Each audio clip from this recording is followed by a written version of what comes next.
The administration of U.S. President Joe Biden has been shifting policy implemented by his predecessor Donald Trump regarding a host of global issues. Biden is, however, yet to reveal how he is going to break some of the major deadlocks that Trump failed to resolve. A major impasse is the Palestinian issue. During his tumultuous 4 years in office, Trump made no secret of his diehard support for Israel and its occupation of Palestinian lands. Trump did the Israeli regime a long list of favors. He moved the U.S. Embassy from Tel Aviv to Jerusalem Al-Quds and recognized the city as Israel's capital, despite the fact that the Palestinians insist it must be the capital of their future state. The former U.S. president gave the green light for the construction of more Israeli settlements on occupied Palestinian land. During the final months of his presidency, Trump led an effort to normalize ties between the Israeli regime and some Arab states, such as the United Arab Emirates and Bahrain, despite strong opposition from the Palestinians. The Palestinians broke off contact with the previous U.S. administration and rejected its plans as biased towards Israel. How will Biden act differently? The Palestinians say they look forward to the reversal of the unlawful and hostile measures undertaken by Trump. Should the Palestinians raise their hopes for any meaningful change in course under Biden's leadership?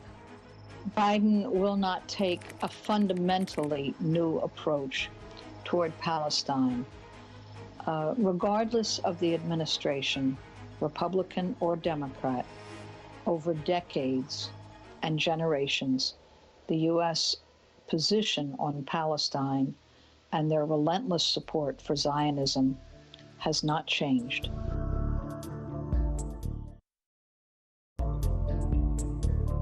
U.S. President Joe Biden spoke with the Israeli Prime Minister Benjamin Netanyahu this week. The call came no sooner than 4 weeks after Biden was sworn in. This length of time before the call led some observers to believe that it might be a signal that Netanyahu no longer held the special position he had enjoyed during the previous administration. Netanyahu described Trump as, quote, the greatest friend that Israel has ever had in the White House. How about Biden? While serving as vice president under former President Barack Obama, Biden was a critic of Netanyahu's settlement policies on Palestinian territories. Biden is no Trump. Netanyahu has no illusions. He approved hundreds of new settlement units in the occupied West Bank before Biden's inauguration. But Biden has made clear that he will not make fundamental changes. The White House has confirmed that it will keep the U.S. Embassy to Israel in Jerusalem Al-Quds.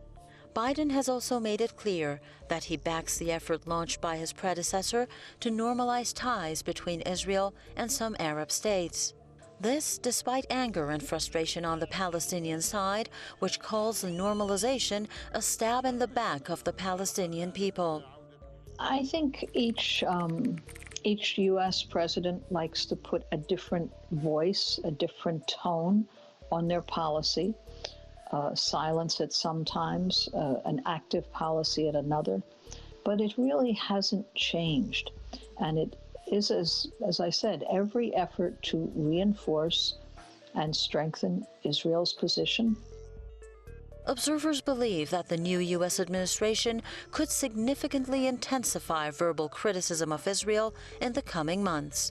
But they say there will be no meaningful change in policy towards the Israeli occupation of Palestine.